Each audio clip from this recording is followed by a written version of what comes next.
RDF yohereje itsinda ry'ingabo mu gihugu cya Jamaica mu buryo bwo gufasha mu bikorwa by'ubutabazi. Igihugu cya Jamaica cyahuye n'ibiza byahitanye abaturage, byangiza ibidukikije ndetse byangiza n'ibikorwa remezo. Ubutumwa bw'ingabo z'u Rwanda muri Jamaica bushingiye ku masezerano ari hagati y'igihugu cy'u Rwanda n'igihugu cya Jamaica. Ibi bishimangirwa nanone n'inshingano RDF ihabwa n'amategeko yo kugira uruhare mu bikorwa by'ubutabazi haba mu gihugu n'ahandi ingabo z'u Rwanda ziba zoherejwe. Abasirikare rero boherejwe bagizwe ahanini n'inzobere mu by'ubwubatsi, abatekinisiye ndetse n'abandi basirikare bazafatanya nabo mu bikorwa byo gusana ndetse no kubaka ibyangijwe n'ibiza. Ni ikimenyetso kigaragaza imibanire myiza hagati y'igihugu cy'u Rwanda ndetse na Jamaica. Inkubi y'umuyaga ya Mersa yibasiye ibirwa bya Caraïbe mu mpera z'Ukwakira 2025. Uko aba ni abasore n'inkumi b'intoranwa za SOF Special Operation Forces babarizwa mu biganza bya Major General Rukika Rusisi, itsinda rya gisirikare ridasanzwe ritumwaho rukomeye mu bikorwa bya gisirikare.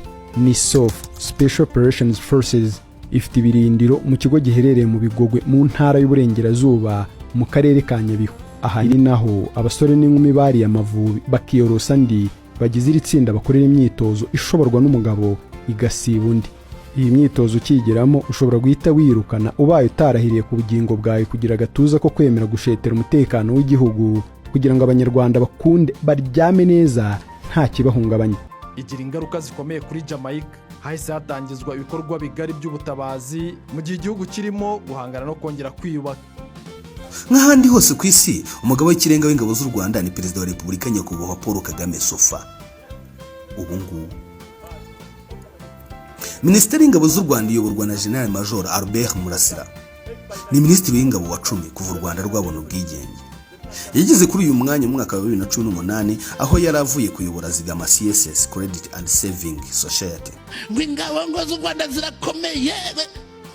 Niyo mamutsi nanje ngabo mfise basha.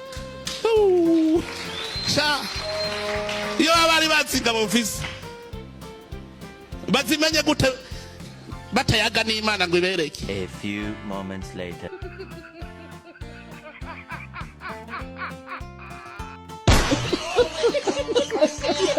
Ndabasuje mwese bakunzi ba Breaking News aho muri hose, nizere ko mumeze neza kandi nizere ko Nyagasana akomeje kubafasha mu buryo bwose bushoboka. N'ingabo z'u Rwanda RDF zamaze kugera mu gihugu cya Jamaica, aho binavugwa yuko zakiriwe neza n'igihugu cya Jamaica. N'ingabo zagurutse hano mu Rwanda ku munsi w'ejo hari ku itariki 15 z'uku kwezi kwa mbere, ndetse n'ingabo zikomeje kugenda zandika amateka ku isi hose, ndetse ari ko ari ingabo zikomeje kugenda zigaragaza ubuhangange bwazo hano muri aka karere ndetse no ku isi hose muri rusange. Ni ingabo zidakinishwa, ni ingabo uwo ari we wese atapfa kwivugiraho uko yishakiye muri rusange. Aho muri hose rero nizere ko mumeze neza, nizere ko Nyagasana akomeje kubafasha mu buryo bwose bushoboka. Ni igisirikare cy'u Rwanda kimaze kwiyubaka mu buryo bukomeye cyane, ndetse ari nako kimaze kugirirwa icyizere mu buryo bwo kugarura amahoro ndetse no mu buryo bw'ubufatanye mu bintu bigiye bitandukanye. Kimaze kugirirwa icyizere cyangwa se kugarurirwa icyizere ku ruhando mpuzamahanga. Ubu ngubu Jamaica ni igihugu giherereye muri Amerika y'Amajyepfo nk'uko amakuru agenda atugeraho mu buryo burambuye ndetse no mu buryo bwose bugiye butandukanye. Uretse n'ibyo ngibyo, ingabo z'u Rwanda twabonye byinshi zakoze muri Central Africa ubwo zajyaga kugarura y'amahoro, ndetse twabonye n'ibyo zakoze muri Mozambique cyangwa se mu gihugu cya Mozambique. N'ingabo rero z'u Rwanda zitageze aho honyine, kubera yuko no muri Sudani biravugwa yuko cyangwa se byavuzwe yuko naho zagezeyo. Urumva rero ko n'akazi gakomeye cyane zakoze, ndetse ni n'ingabo zikomeye ku rwego rwo hejuru cyane nk'uko nari nabigarutseho. Ni igisirikare kimaze kwiyubaka ndetse ni igisirikare ubu ngubu wavuga yuko ari igisirikare kiri ku ruhando mpuzamahanga, cyangwa se igisirikare kimaze kugira ubudahangarwa ku ruhando mpuzamahanga mu buryo bwose umuntu wese ashobora kuba yatekerezaho cyangwa se yakwibazaho muri rusange. Hano mu gihugu cy'u Rwanda, igihugu cy'u Rwanda ni igihugu gifite amahoro, ni igihugu gitekanye, igihugu gifite umudendezo kubera umutekano. Ibyo byose bikorwa n'igisirikare cy'u Rwanda RDF, cyangwa se ibyo byose tubibona bitewe cyangwa se kubera igisirikare cya RDF muri rusange. Urumva rero yuko ni igisirikare kimaze gukomera ku rwego ruri hejuru cyane. Ngira ngo murababona ubwo berekezaga mu gihugu cya Jamaica, ndetse mu gihugu cya Jamaica nk'uko amakuru yagiye atugeraho, mu gihugu cya Jamaica ingabo z'u Rwanda zagiye mu gihugu cya Jamaica mu bufatanye n'igisirikari cyo muri Jamaica, cyangwa se no mu gihugu cyo muri Jamaica mu gusana ibikorwa remezo byangijwe n'inkubi y'umuyaga. Bivugwa yuko yabyangije ku rwego ruri hejuru cyane, ndetse n'ibidukikije muri rusange.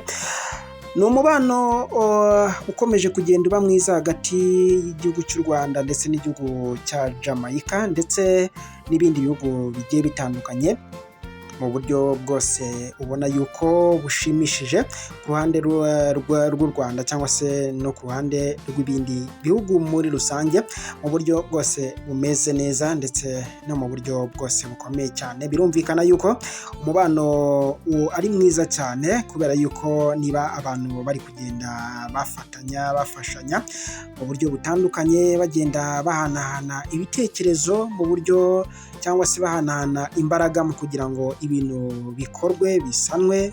Urumva rero ni ibintu byiza cyane, ndetse ni n'ibintu bikomeza kugenda byongera umubano hagati y'ibihugu byombi muri rusange, nk'uko natwe Banyarwanda tubyifuza yuko twagirana umubano mwiza n'ibindi bihugu bitandukanye, kugira ngo dukomeze tumererwe neza, tubanye neza nta bibazo, ndetse nta n'ibindi bindi dushaka kwiteza bitameze neza muri rusange. Byose rero n'ubundi tugenda tubisanga no kuri B News TV, niya YouTube channel yanyu, tugenda tureberaho byinshi bitandukanye.